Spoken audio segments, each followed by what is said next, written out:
नमस्कार। उत्तर प्रदेश की सबसे ज्वलंत डिबेट संग्राम में आपका स्वागत है। मैं हूं रमन पांडे। डेंजरस डेंगू की रफ्तार पूरे उत्तर प्रदेश में बढ़ती जा रही है। उत्तर प्रदेश के कम से कम 10 जिलों में डेंगू भयानक होता चला जा रहा है।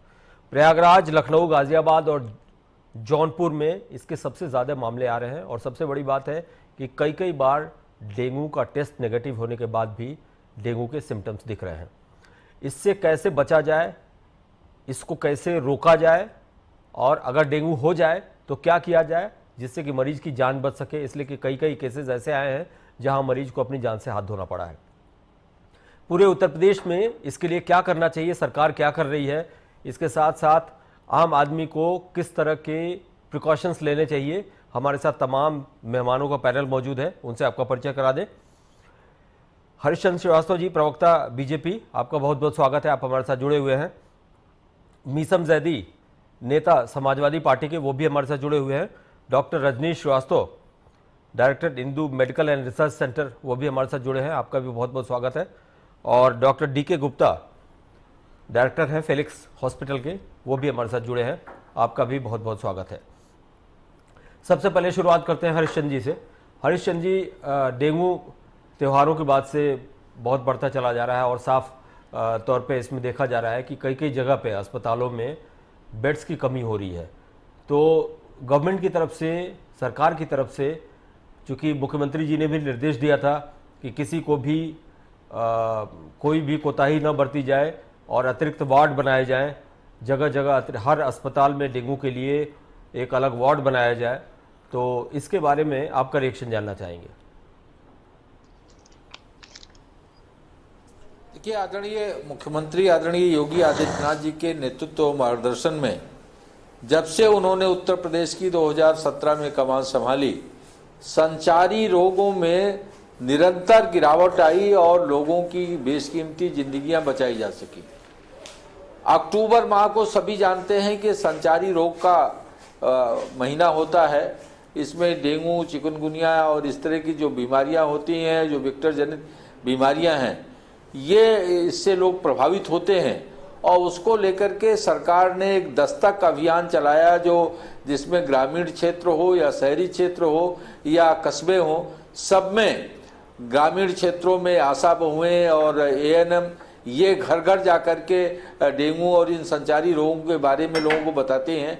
और साथ में ये जागरूकता कि सबको ये जो स्वच्छ जल का ठहराव है, इसमें डेंगू का लार्वा पलता है और उसको एलिमिनेट करने के लिए सबको जागरूकता के तहत बताया जाता है। और अगर किसी को फीवर हो जाए तो कैसे उसको डॉक्टर के पास जाना है, PHC पे, CHC पे, और इस तरह की सारी जागरूकता उन लोगों को देने का काम जो हेल्थ वर्कर हैं वो घर घर जा कर के दस्तक अभियान के तहत कर रहे हैं।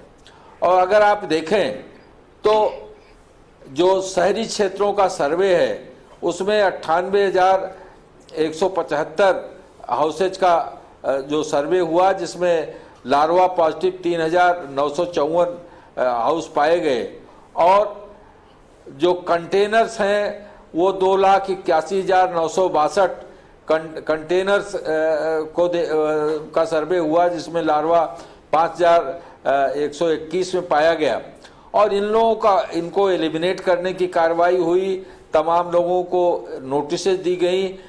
71,373 जगह पे इनको लार्वा को, डेंगू के लार्वा को शहरी क्षेत्रों में एलिमिनेट करने की कार्रवाई हुई जी। और 1,32,994 घरों में जो फॉगिंग हुआ, स्प्रे किया गया। जो रूम्स जहां पे इस तरह के पेशेंट मिले, उन 1,91,072 ऐसे रूम्स में भी स्प्रे हुआ। और इसी तरह से रूरल और अर्बन जो क्षेत्र हैं जी, वहां लगभग ये सर्वे 3,68,44,811 घरों में ये 19 अक्टूबर तक ये संपन्न हो गया था, जिसमें लार्वा 40,211 घरों में पाए गए। उनको उनके एलिमिनेशन की कार्रवाई, और जो कंटेनर्स थे ग्रामीण क्षेत्रों में उनमें 3,46,00,000 के आसपास, 47 लाख के आसपास उन कंटेनर को सर्च किया गया और उसमें भी 51,000 उस जहां पानी का ठहराव था ऐसे जगह पे डेंगू के लार्वा मिले थे, उनको नष्ट करने की कार्रवाई हुई। तो इस तरह से लगातार जो सरकार का अभियान है वो ये जो संचारी रोग है, ये जो डेंगू है और एंसेफेलाइटिस है, इनसे लोगों को बचाया जा सके और ये इसके तहत एक बहुत कोऑर्डिनेशन बना करके सरकारी जो समन्वय, कई विभागों की एक समन्वय बना करके और सरकार के माननीय मुख्यमंत्री जी के दिशा निर्देश में इसमें कार्य हो रहा है।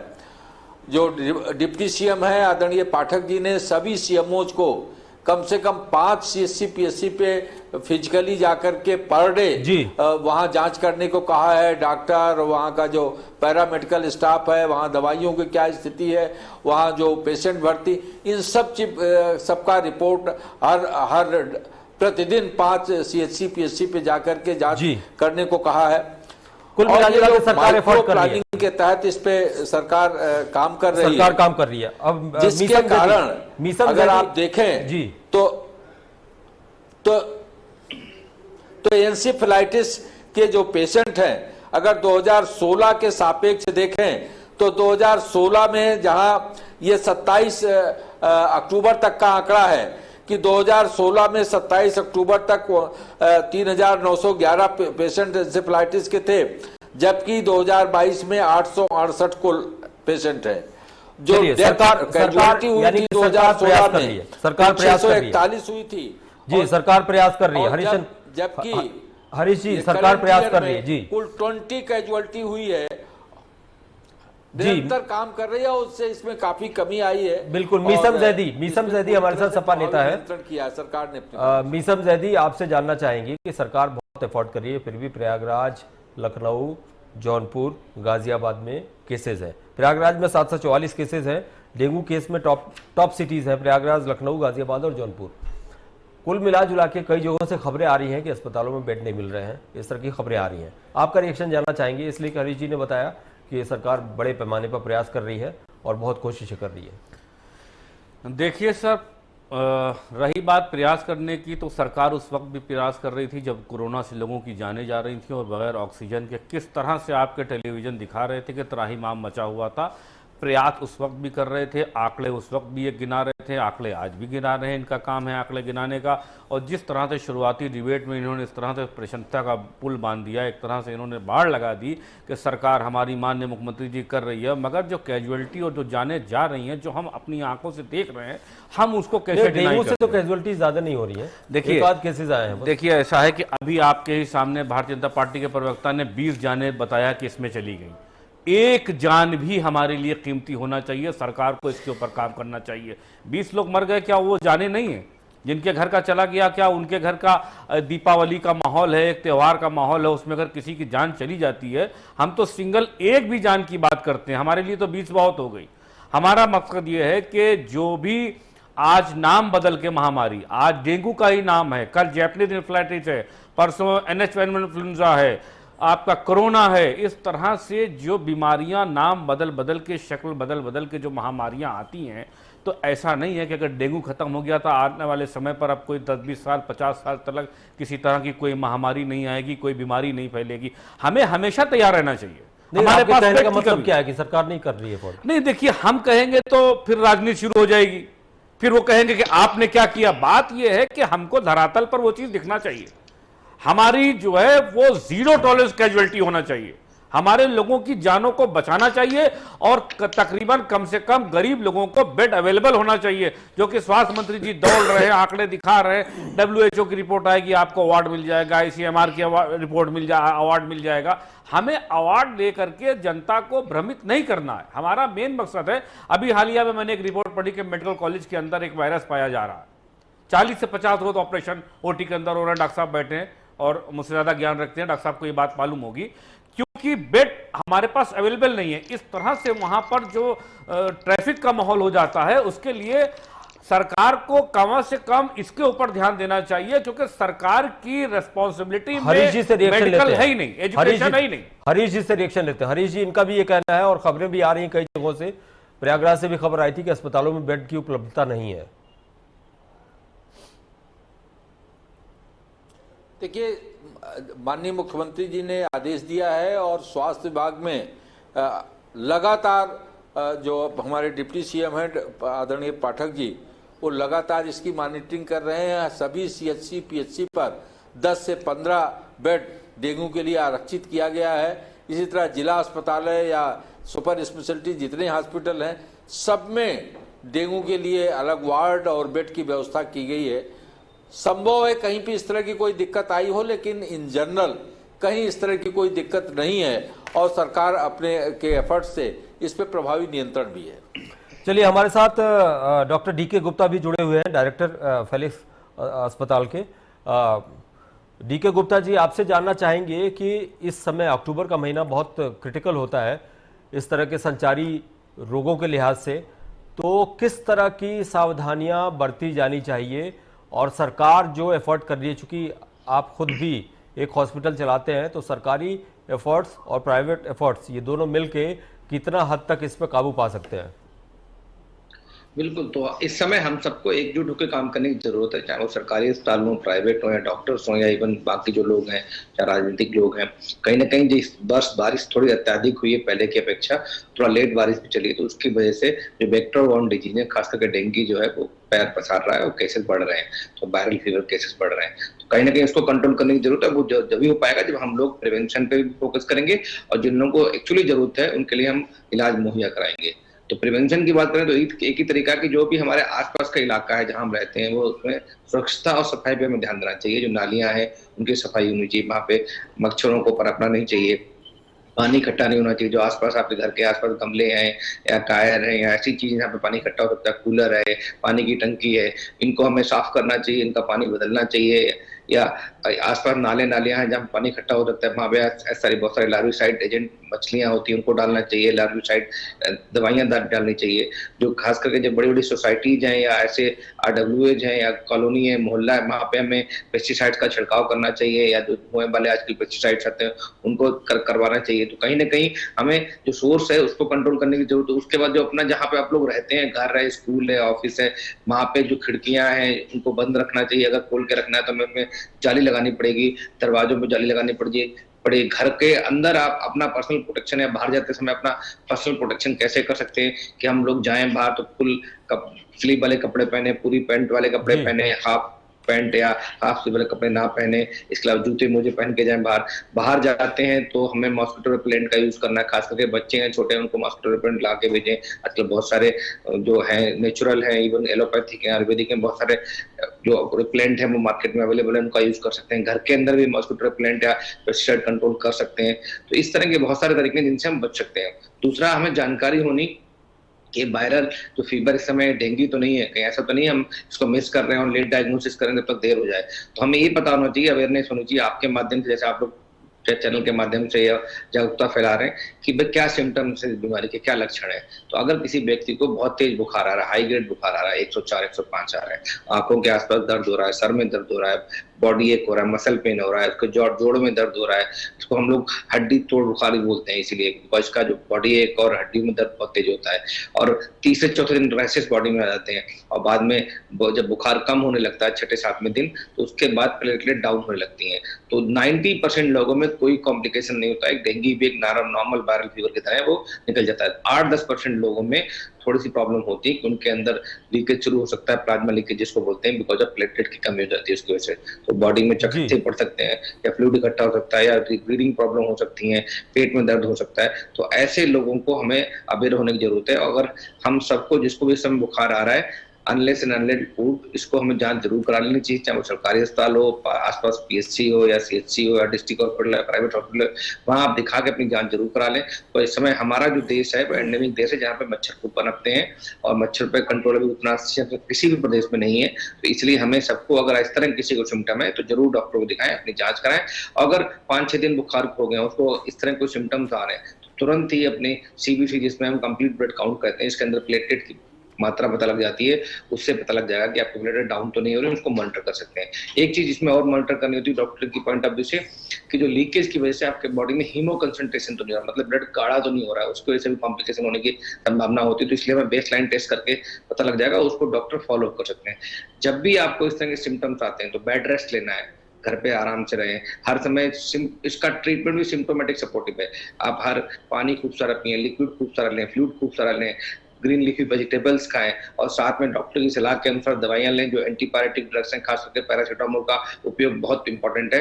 हर 6 से 8 घंटे में पैरासीटामोल ले सकते हैं। इसमें एंटीबायोटिक का कोई रोल नहीं है। फिर बता रहा हूँ, बहुत सारे पेशेंट जो हैं वो कोई की सलाह पे या अपने जो आसपास जो वहाँ पे वो है फार्मासिस्ट है या जो मेडिसिन वाला दुकान है उसकी सलाह पे दवाइयां लेते हैं, बट एंटीबायोटिक लेते हैं, वो कहीं ना कहीं हानिकारक हो सकती है। एक और दवाई है जो इसमें हानिकारक हो सकती है, वो है एस्पिरिन या डिस्पिरिन। इन दवाइयों को बिल्कुल ना लें, बिकॉज ये प्लेटलेट को कम कर सकती हैं और ब्लीडिंग को बढ़ा सकती हैं। तीसरा, non steroid anti inflammatory drugs होते हैं, एनएसएड्स बोलते हैं, इनको भी लेने की जरूरत नहीं। जिसमें आते हैं कॉम्बिफ्लेम है, जितने भी आईवी जैसी दवाइयां हैं, आइबुप्रोफेन जिसमें आता है, वो दवाइयां ना लें, वो भी प्लेटलेट को डाउन करती हैं। तो कहीं ना कहीं हमें जागरूकता फैलाने की जरूरत है कि क्या करें और क्या ना करें अगर आपको ऐसा बुखार आता है, और घर में अपने आप को और अपने बच्चों को कैसे बचाएं। बच्चों में एक बात और इम्पोर्टेंट है, बच्चों में जरूरी नहीं आपको बिल्कुल टिपिकल सिम्टम्स दिखें। जैसे हमने बताया कि बड़ों में बुखार बहुत तेज आएगा, 104 से 105, आंखों में दर्द होगा, सर दर्द होगा, बॉडी एक होगा, जोड़ों में दर्द होगा, या बच्चों में बिल्कुल भिन्न हो सकता है, छोटे बच्चों में खास करके। तो माताएं बहनें ध्यान रखें कि अगर बच्चे को फीवर है या फीवर के अलावा कोल्ड कफ जैसी सिम्टम्स आ रहे हैं, वायरल फीवर के साथ में लूज मोशन, डायरिया हो रहा है, पेट दर्द हो रहा है, तो ये भी बच्चों में सिम्टम्स डेंगू के हो सकते हैं। बच्चा सुस्त हो गया है तो कहीं ना कहीं ये सिम्टम्स हो सकते हैं। तो ऐसे बच्चे जिनको हल्का सा बुखार है, कोल्ड कफ है, उनको साथ में दिक्कत हो रही है, लूज मोशन, वॉमिटिंग, डायरिया, बच्चा सुस्त हो रहा है, खा पी नहीं रहा है, बच्चे के पेट में दर्द हो रहा है, बच्चा गफलत में जा रहा है, तो ऐसे बच्चों को तुरंत दिखाना चाहिए।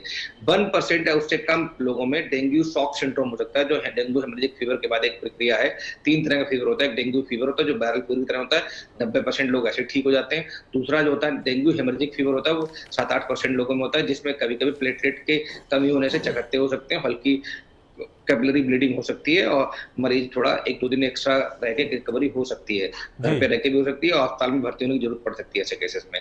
जो डेंगू शॉक सिंड्रोम वो बहुत सीरियस कॉम्प्लिकेशन है, उसको हमें जरूर ध्यान में रखना चाहिए। तो अगर कोई व्यक्ति जिसको 5 से 7 दिन बुखार के हो गए, साथ में उसके पेट में दर्द हो रहा है, ब्लीडिंग हो रही है, चकत्ते पड़ रहे हैं बॉडी में कहीं पे, या गम से ब्लीड हो रहा है, या उसके मुंह से ब्लीड हो रहा है, या यूरिन लाल कलर का आ रहा है, या स्टूल में लाल कलर आ रहा है, हम लोग बोलते हैं, या कहीं पे उसको पेट फूल रहा है, उसका सांस में पेट में दर्द हो रहा है, या उसका ब्लड प्रेशर फॉल कर रहा है, या उसका हार्ट रेट बढ़ गया है, तो ये ऐसे सिम्टम्स है, इसका मतलब मरीज सीरियस हो रहा है, कॉम्प्लिकेशन की तरफ जा रहा है, उसको तुरंत भर्ती करने की जरूरत है। तुरंत उसको फ्लूइड चाहिए, तुरंत उसको प्लाज्मा चाहिए हो सकता है, प्लेटलेट की जरूरत पड़ सकती है और सिम्प्टोमेटिक सपोर्टिव दवाई हो सकती है की जरूरत पड़ सकती है।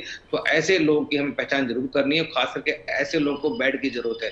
नॉर्मल लोग भर्ती ना हो। मैं एक चीज और बताऊंगा, बहुत सारे लोग क्या करते हैं कि जिस 50,000 से कम प्लेटलेट हो गई उसमें कहते हैं जी प्लेटलेट चढ़वा दो, कहीं ना कहीं ओवरलोडेड होता है ब्लड बैंक पे भी।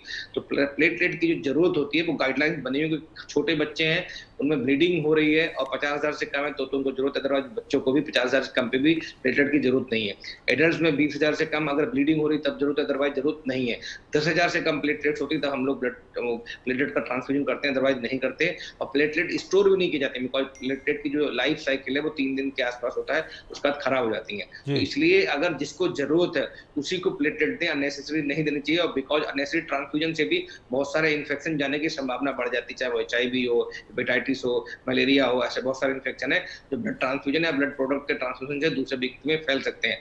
तो जब जरूरत हो तभी डॉक्टर्स पे प्रेशर डालें, अदरवाइज क्या होता है जो अटेंडेंट्स होते हैं आजकल, खासकर जो पेशेंट थोड़ा VIP सिंड्रोम है, VIP टाइप के लोग होते हैं, वो डॉक्टर्स पे अननेसेसरी प्रेशर डालते हैं कि आप प्लेटलेट चढ़ा दो, 20,000 हो गई, 15,000 हो गई, या 50,000 है, कम हो रही है, घट रही है। तो कहीं ना कहीं इस पे भी जागरूकता फैलाने की जरूरत है कि जिसको जरूरत है उसी को प्लेटलेट दी जाए, उससे जान बच सकती है। और हो सकता है जिसको हम दे रहे हैं उससे जान भी नहीं बच रही है और प्लेटलेट का भी नुकसान हो रहा है। बिल्कुल ठीक बात है। डॉक्टर रजनीश श्रीवास्तव हमारे साथ बैठे हैं, जो कि डायरेक्टर हैं Indu medical and research centre के। डॉक्टर रजनीश, आपसे जानना चाहेंगे कि उत्तर प्रदेश की जनता ये पूरा शो देख रही है, उत्तर प्रदेश और उत्तराखंड की, अगर बुखार आता है तो सिंपल शब्दों में ये जानना चाहेंगे कि डेंगू के प्रति अवेयरनेस कैसे हो। अगर बुखार आता है, जैसा कि डॉक्टर साहब ने बताया कि अगर बुखार ज़्यादा आता है और ज़्यादा टेम्परेचर रहता है तो उसके हिसाब से मॉनिटर करें, तो आप क्या सलाह देंगे लोगों को कि ऐसा बुखार आता है तो सबसे पहले क्या करना चाहिए? नज़दीकी जो प्राथमिक स्वास्थ्य केंद्र है या जो हॉस्पिटल है वहाँ जाना चाहिए या क्या करना चाहिए, या आपसे जानना चाहेंगे? सबसे पहले जो डेंगू है ये एक वायरस है और सबसे ज़्यादा पेशेंट जो जाते हैं वो एक मेडिकल स्टोर के पास जाते हैं कि भाई बुखार आ गया है। बुखार आते ही वो सबसे पहले जो देता है वो सबसे बेकार दवा देता है, वो पेन किलर्स है जो सबसे ज़्यादा प्लेटलेट को डिक्रीज़ करती है। कुछ स्टेरॉइड का प्रयोग करते हैं जो कि ब्लीडिंग का रिस्क को और ज़्यादा बढ़ा देते हैं। मैं सिर्फ ये कहना चाहूँगा कि डेंगू एक वायरस है, वायरस का अपना एक साइकिल होता है, एक साइकिल के तहत आता है और चला जाता है। 90% पेशेंट सिम्टोमेटिकली सिर्फ अपना हाइड्रेशन मेंटेन कर लें और बुखार की दवाओं का सेवन सुबह दोपहर शाम या 4 बार लें और पानी खूब पिएं और बीपी को मेंटेन रखें तो 90% पेशेंट घर में सिम्टोमेटिकली ट्रीट हो जाएंगे। जब ये लोग मेडिकल स्टोर पे जाते हैं तो वो हैवी एंटीबायोटिक, पेन किलर्स और कुछ लोग तो स्टेरॉइड देकर बुखार उतारने की कोशिश करते हैं। बस यहीं से ये डेंगू वायरस अपना नया प्रकोप देना शुरू करता है और ब्लीडिंग रिस्क को बढ़ाना शुरू कर देता है। दूसरी, जहाँ तक जिम्मेदारी हम देख रहे हैं सरकारों की बात कर रहे हैं, बार बार कर रहे हैं, नहीं, अगर हम पीछे जाएं, रिट्रोग्रेडली 2 साल पहले जाएं, जब कोविड का लॉकडाउन था, तब डेंगू केस कितने थे? बिल्कुल नहीं थे। कारण हम लोगों ने अपनी सफाई पे बहुत ध्यान रखा, पानी इकट्ठा होने नहीं दिया। क्योंकि जिम्मेदारी सिर्फ सरकार की नहीं है, जिम्मेदारी हम सब की है कि आखिर ये इतना वेक्टर वायरस आ क्यों रहे हैं भाई। आखिर अभी हम इन्फेक्शन से 2 साल लड़े हैं, फिर अगले इन्फेक्शन से लड़ने की तैयारी है और अगले इन्फेक्शन एक और चिकनगुनिया शुरू हो रहा है, नए नए जी का वायरस आ रहा है, नए नए वायरस आ रहे हैं। आखिर प्रॉब्लम हमने है कहाँ? हर चीज़ का वैक्सीन ढूंढने पे लग गए हैं। अब रिसेंटली यूएस में भी डेंगू वैक्सिया या वैक्सीन आ चुका है, जो रिसेंट वैक्सीन है जिसे कहते हैं डेंगू वैक्सिया, जो कि 9 से 16 साल के बच्चों पे स्टार्ट किया गया। फिलीपींस ने बैन कर दिया क्योंकि जैसे इस पेशेंट को लगाया गया वो सीरियस हो गया। उसके बाद से इंडिया में अभी ह्यूमन ट्रायल स्टार्ट हुआ है डेंगू वैक्सिया वैक्सीन का। क्या हम लोग वैक्सीन पर डिपेंडेंट रहेंगे क्या? तो सबसे पहले जैसे ही बुखार आए, आराम से आप किसी भी नॉर्मल जो फिजिशियन है उसके पास जाइए कि भाई बुखार आ रहा है, और सिंपली कुछ नहीं समझ में आया तो बुखार की दवा खाइए और हाइड्रेशन को मेंटेन करिए। क्योंकि ब्लड प्रेशर जहां आपने मेंटेन रखा, एक बार भी आपका प्लेटलेट गिरने की संभावना बहुत कम रहती है। जो लोग कहते हैं कीवी चीकू, कुछ नहीं, हमारे पास पहले से भौतिक बुद्धि का कहें तो विटामिन सी वाले सिट्रस फ्रूट की बात करें, मौसमी है, संतरा है, सिंपली फ्रूट मिल रहे हैं, पपीता है, सारे फलों में प्लेटलेट बढ़ाने की संभावनाएं होती। जितनी हरी सब्जियां जो कि इंडिया में अच्छे से अवेलेबल है, तरोई, लौकी, ये सब प्लेटलेट को बढ़ाता है। अच्छा डॉक्टर साहब, एक मिथक भी है और एक केस मेरे सामने आया था। लोग बोलते हैं कि पपीते की पत्तियों को पीस के पीने से प्लेटलेट्स बढ़ती हैं, लेकिन मुझे याद है कि एक मेरे किसी परिचित को डेंगू हुआ था और जब वो गया सरकारी अस्पताल में तो वहाँ के डॉक्टर ने उसको बहुत डांट लगाई। उसने कहा कि आपने तो बिल्कुल इसको मारने का ही प्रबंध कर लिया था। तो ये मिथक क्या है? ये बताते हैं। पपीते का पत्ता खराब नहीं है ना पपीता खराब है। एक पेशेंट को मैं डिस्चार्ज कर रहा था, जो प्लेटलेट बढ़ चुका था उसका, और अचानक उसको वोमिटिंग शुरू हो गई क्योंकि उनके गाँव से एक आदमी आया, उसने पपीते का पत्ता कुछ काढ़ा सब मिला के पिला दिया और उसको सीवियर गैस्ट्राइटिस हो गया। पेशेंट को और ज़्यादा वोमिटिंग हो गई स्टार्ट, और वोमिटिंग रुकने का नाम नहीं। मैं रिट्रोग्रेडली पूछने गया, भाई आखिर हुआ क्या? तो पता चला कि दादाजी आए थे, उन्हें पपीते का पत्ता कुछ काढ़ा मिला के एक साथ पिलाया, तब से वोमिटिंग शुरू हो गई। क्योंकि मेनली क्या है, पेशेंट का ब्लड प्रेशर को मेंटेन करना है। अब आपका क्वेश्चन था कि पपीते के पत्ते से क्या प्लेटलेट बढ़ती है कि नहीं बढ़ती है। तो पहली बात तो यह कि जितने भी फोलिक एसिड कंटेनिंग कंटेंट करता है, जितना भी हरी सब्जियां हैं, वो पपीते का पत्ता नहीं है, तरोई है, लौकी, जितनी हरी सब्जी, करेला, जितने आप जानते हैं, ऑल कंटेन्स प्लेटलेट को बढ़ाएगी क्योंकि ये बोन मैरो को स्टिमुलेट करती है, पहली बात तो। सेकंड, जितने सिट्रस फ्रूट हैं, चाहे मौसमी, हम जितनी फलों की बात करें, सब बढ़ाते हैं। ये नहीं कि सिर्फ कीवी बढ़ाता है। तो इनका जूस फॉर्मेट में इस्तेमाल किया जाना चाहिए नहीं, या उबाल आप नॉर्मल नेचुरल फ्रूट्स खाइए, नॉर्मल वेजिटेबल्स खाइए और पानी खूब पीजिए, सफिशिएंट है। ये नहीं कि पपीते का पत्ता खाएंगे तभी प्लेटलेट बढ़ेगा, एक मिथ है। क्योंकि लोग पपीते के पत्ते को बना के काढ़ा करके और वोमिटिंग कराते हैं। वोमिटिंग से डिहाइड्रेशन होता है और डिहाइड्रेशन से और ज़्यादा प्लेटलेट गिरने की संभावना रहती है। डिहाइड्रेशन मतलब बॉडी से पानी का रिसाव। जो वोमिटिंग कर रहा है पेशेंट, तो ऑब्वियस सी बात है कि बीपी डाउन होगा, और बीपी डाउन होगा तो हीमोटोक्रिट बढ़ेगा और पेशेंट और ज़्यादा डेंगू शॉक सिंड्रोम की तरफ जाना पसंद करेगा। इसलिए जो नॉर्मल पेशेंट हाइड्रेट कर सकता है, चाहे वो सूप हो, नारियल पानी हो, कोई भी चीज़ हो, और फल आराम से जो खा सकता है, जो हम लोग आसानी से पचा सकते हैं, हम उसको लेना। हम बिना मतलब इन सब चीज़ों पे पढ़े हैं कि पपीते का पत्ते का जूस पियेंगे तभी प्लेटलेट बढ़ेगा। No, dengue is a simple viral disease which has a cycle, जिसका एक साइकिल है, अपने साइकिल से आएगा और चला जाएगा। कोई नया प्रयोग ना करें, नॉर्मल डाइट और हाइड्रेशन को अच्छे से मेंटेन करें। प्लेटलेट की आवश्यकता पड़ेगी ही नहीं पेशेंट को अगर वो नॉर्मल डाइट पे आता है। यहाँ मिथकों का बहुत बड़ा रोल होता है। अभी कोविड के समय में कई लोगों ने अपनी तबीयत खराब कर ली काढ़ा पी के। बिल्कुल। और डेंगू वैक्सीन जो हम लोग बात कर रहे हैं, जो 9 से 16 साल बच्चों पे अप्रूव्ड हो गया यूएस में, इंडिया में क्यों? इंडिया में अभी इसको ह्यूमन ट्रायल स्टार्ट हो चुका है, लेकिन हम वैक्सीन डिपेंडेंट हैं क्यों? हमें अपनी सफाई डिपेंडेंट होना चाहिए। जब हम लोग जानते हैं कि हम लोग एक क्राउडेड पॉपुलेशन में रहते हैं, तो उस क्राउड पॉपुलेशन का जैसे हम लोगों ने प्रोटोकॉल कोविड में बनाया था कि हम लोग सफाई से रहेंगे, अगर वही सफाई कर लें तो सरकार की जरूरत ही क्या है इन सब कामों के लिए? सरकार को सिर्फ इतना करना है कि जहां पानी इकट्ठा हो रहा है, एजुकेशन पे भी ध्यान दे ले तो डेंगू कभी भी कहर आगे बढ़ेगा नहीं। तो मैं तो यही कहूंगा कि सभी सरकार सिर्फ एजुकेशन पे ध्यान दे, आगे तो इलाज हर डॉक्टर कर लेगा और पेशेंट इतने बढ़ेंगे नहीं अगर हम लोग सिर्फ एजुकेशन पे ध्यान दें पेशेंट को कि भाई पानी इकट्ठा मत करो, मच्छरों से बचो, फुल शर्ट पहनो, बस इसके बाद डेंगू का बिल्कुल ठीक बात है, बिल्कुल ठीक बात है। हरीश चंद्र श्रीवास्तव जी हमारे साथ जुड़े हुए हैं, बीजेपी प्रवक्ता।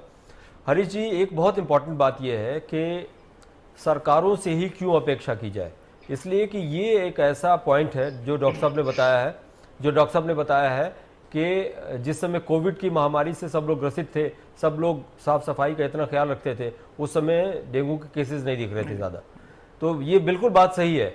मुझे लगता है कि इसके सरकारों की भूमिका प्रचार प्रसार और इसकी अवेयरनेस तक सीमित रहे, उनकी सुविधाओं को बढ़ाने तक सीमित रहे और उसको सब लोग सपोर्ट करें तभी कुछ हो पाएगा। रमन जी, बिल्कुल जो डॉक्टर रजनीश जी ने बात कही एकदम 100% वो बात सही है, लेकिन है क्या कि हमारा सबका समाज एज सोसाइटी जो स्वभाव है, जो नेचर है, वो इस तरह का बन गया है कि जब तक भाई कोई बहुत कंपल्सन क्रिएट नहीं होता हम डिसिप्लिन में रहते ही नहीं। वो जो हमारी जो सिविक ड्यूटीज हैं उसको हम नहीं निभाना चाहते और हम सोचते हैं कि सब सरकार की जिम्मेदारी है। हम ये जो जगह जगह पानी रुकता है, चाहे वो कूलर में हो या और किसी पॉट में घर में रखा हो, जहां भी इस तरह की समस्याएं आती हैं, आसपास पड़ोस में कोई इस तरह की दिक्कत है, सभी लोग अवेयर हैं। और ये जो घर घर दस्तक कार्यक्रम है सरकार का, वो केवल अवेयरनेस के लिए है, एक एक आदमी को जागरूक करना कि ये जो वेक्टर जनित बीमारियां हैं, जो ये संचारी रोग हैं, इनका कारण ये मच्छर है और मच्छर इसी गंदगी में और इसी कारण पलते हैं। हरीश जी, और इनका लार्वा भी इसी से बनता है। जी हरीश जी, हरीश जी, लोग ये जानना चाहते हैं कि घर घर दस्तक जो कार्यक्रम है, इसमें अवेयरनेस का कार्यक्रम जो सरकार कर रही है, इसमें कौन से कर्मचारी होते हैं और वो करते क्या है?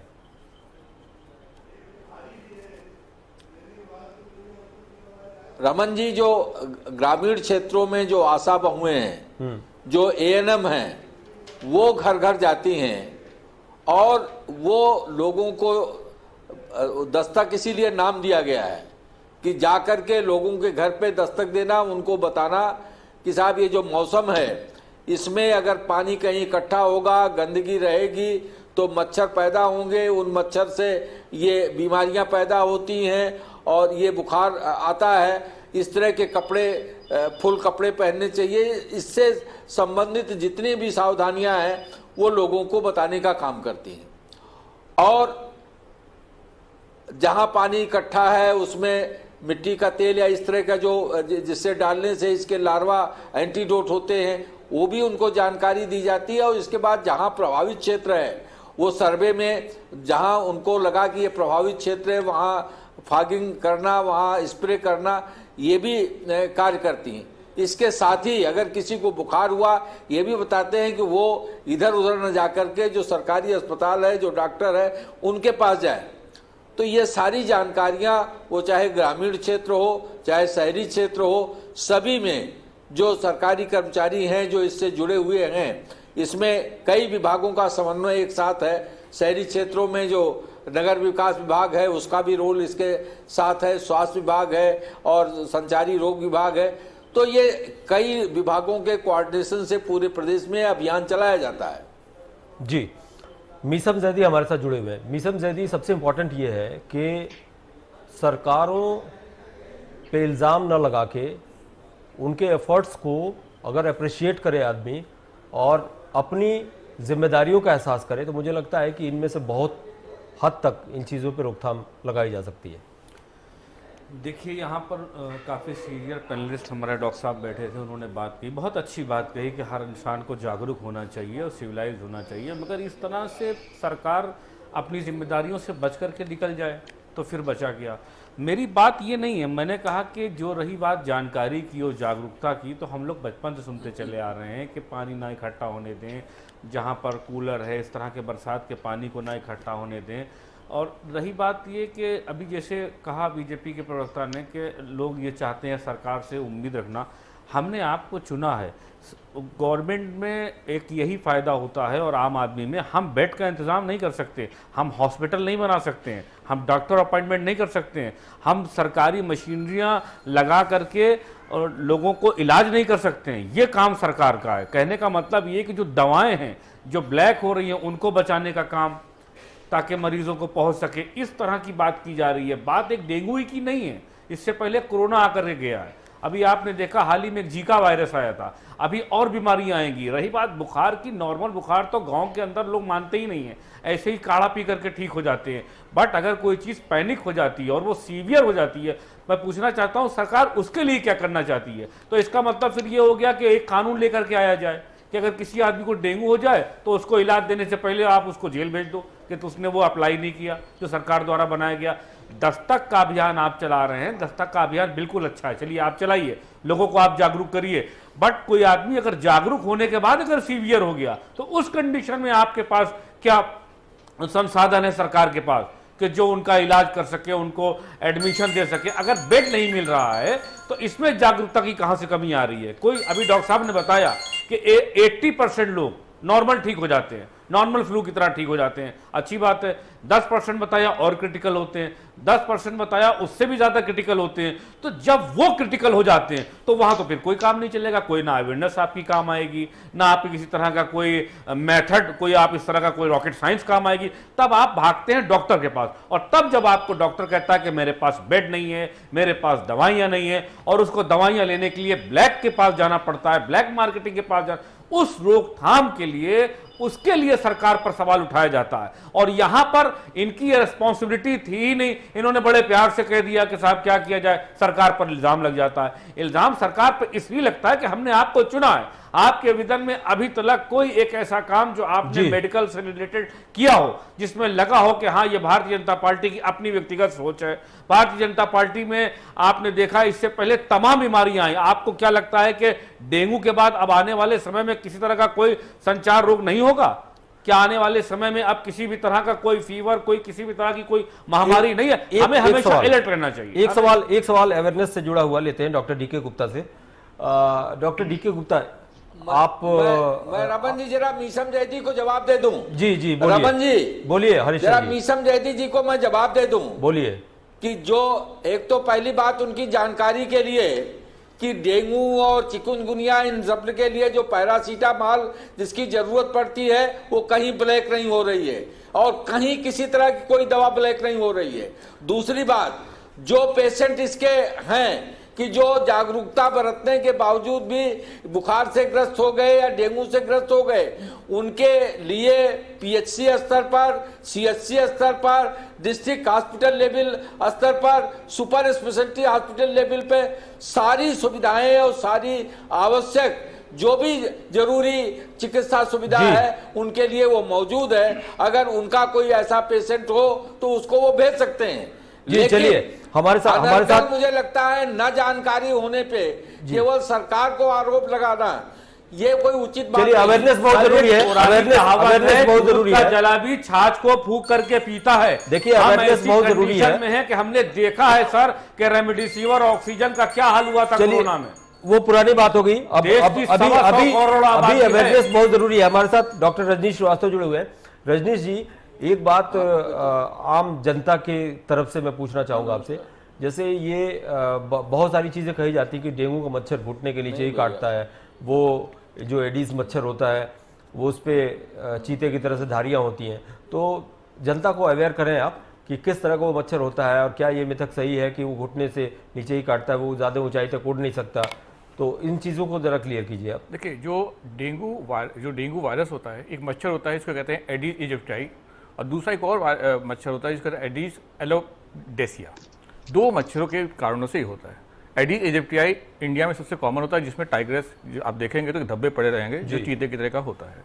अब उस मच्छर को पकड़ तो नहीं सकते, लेकिन ये कहना कि सिर्फ घुटने के नीचे काटता नहीं, ये पूरी बॉडी में जहाँ एक्सपोज एरिया आपका होगा वो काट सकता है। तो सबसे यानी वो ऊंचाई तक उड़ सकते हैं, थोड़ा ऊंचाई तक उड़ सकता है, जहाँ तक मतलब आपकी बॉडी का है, तो ज़्यादा ऊंचाई तो नहीं जाता, लेकिन हाँ आपकी बॉडी में पूरे पार्ट में कहीं भी काट सकता है, पहली बात। तो दूसरी बात, इस बार का जो डेंगू वायरस है ये अन्य पिछले वायरस से थोड़ा अलग है। रीज़न इतने पेशेंट डेंगू के हम टेस्ट जब कराते हैं तो नॉर्मली पहले पॉजिटिव आते थे आफ्टर 4th डे और 5th डे, इवन सिम्टम्स सारे डेंगू के हैं, लेकिन इसको मैंने नया नाम रखा है डेंगू प्लस। रीजन क्योंकि डेंगू नेगेटिव है, सिम्टम्स सारे डेंगू के आ रहे हैं। डेंगू शख्स मैं कहूँगा डॉक्टर गुप्ता भी इस बात को बोल रहे होंगे इस बात को कि कहीं ना कहीं पेशेंट डेंगू का पूरा क्लासिकल लक्षण आ रहा है, चेस्ट इन्फेक्शन के साथ आ रहा है और डेंगू 2 बार कराया, दोनों बार नेगेटिव आया। भाई हमने कहा दोबारा फ्री कर ले भाई, मुझे तो पूरे डेंगू लग रहा है। लेकिन इस बार डेंगू ने भी अपनी संरचना को कुछ बदला है, जिसकी वजह से डेंगू के टेस्ट बहुत सारे नेगेटिव भी आ रहे हैं। जबकि उस कंडीशन में क्या करना चाहिए? देखिए treatment remains the same, treatment तो वैसे का वैसा ही चल रहा है। इसमें जो हम लोग देख रहे हैं, एक सीआरपी टेस्ट हम लोगों ने बढ़ाया, सी रिएक्टिव प्रोटीन जो इन्फ्लेमेटरी प्रोटीन होता है, बढ़ाया, सभी पेशेंटों में बढ़ के आ रहा है। उन पेशेंटों पे हम लोगों ने सिम्टोमेटिक ट्रीटमेंट के साथ IV फ्लूइड थेरेपी दे करके सिम्टम सेम है लेकिन डेंगू नेगेटिव आ रहा है। इसलिए कई मरीज जो बिल्कुल हो जाते हैं कि डेंगू नेगेटिव है, मुझे कुछ नहीं होगा, नहीं, अगर प्लेटलेट डिक्लाइनिंग ट्रेंड पर है तो हर अल्टरनेट डे या डेली प्लेटलेट को करा के जरूर देखते रहें, सिंपली डेंगू टेस्ट पे डिपेंड ना रहें। चलिए हमारे पास वक्त की कमी है, लास्ट रिएक्शन एक ले लेते हैं डॉक्टर DK गुप्ता से। DK गुप्ता जी, आप नोएडा के रहने वाले हैं और अभी छठ का मौसम है, छठ का त्यौहार आ रहा है और मैंने देखा है कि नोएडा की सोसाइटीज में छठ के समय जो सूर्य देव को अर्घ दिया जाता है तो उसमें स्विमिंग पूल में पानी भर दिया जाता है। तो जैसा कि सबको पता है कि जो साफ पानी है, साफ पानी में ही उसके लार्वा पैदा होते हैं, तो ये पानी कितने दिनों तक स्टोर हो तो इस तरह का खतरा रहता है? देखिए, कोई भी वाटर बॉडी हो जिसमें फ्रेश वाटर है, जिसमें स्टेगनेंट वाटर है, जिसमें लंबे समय तक पानी 3-4 दिन से ज्यादा रहता है, तो उसमें संभावना है कि डेंगू का मच्छर पनप सकता है, वो मच्छर काट सकता है। मैं दूसरी बात एक और कहूंगा, नोएडा के लिए रिलेवेंट है, नोएडा में बहुत हाई राइज सोसाइटीज हैं, तो नोएडा में हाई राइज सोसाइटी होने का मतलब है कि डेंगू का मच्छर 20वीं मंजिल तक भी काट सकता है, कहीं ना कहीं लिफ्ट के माध्यम से, बहुत सारे ऐसे माध्यम जिससे ऊपर पहुंच जाता है। तो अभी ये पुरानी भ्रांतियां हैं कि मच्छर बहुत ऊपर तक नहीं जा सकता है, वो नहीं है, ठीक है, या मच्छर घुटने के नीचे काटता है, वो भी नहीं है। इसलिए prevention is better than cure, सब लोग बचे रहें, मॉस्किटो रिपेलेंट का यूज करें, मॉस्किटो पैचेस लगाएं, बहुत सारे जो प्रिवेंटिव क्लॉथिंग, जो पूरे कपड़े पहने, अपने मच्छरदानी का उपयोग करें या जो आसपास पेस्टिसाइड कंट्रोल करें, सो दैट हम इस बीमारी से बच सकें। बहुत बहुत धन्यवाद आप सबका, हरिचंद श्रीवास्तव जी, मीसम जैदी जी, डॉक्टर DK गुप्ता और डॉक्टर रजनी श्रीवास्तव। कुल मिलाजुला के प्रिवेंशन सबसे बड़ा उपाय है और बचाव सबसे बड़ा इलाज है। तो फिलहाल के लिए हमें दीजिए इजाजत, नमस्कार।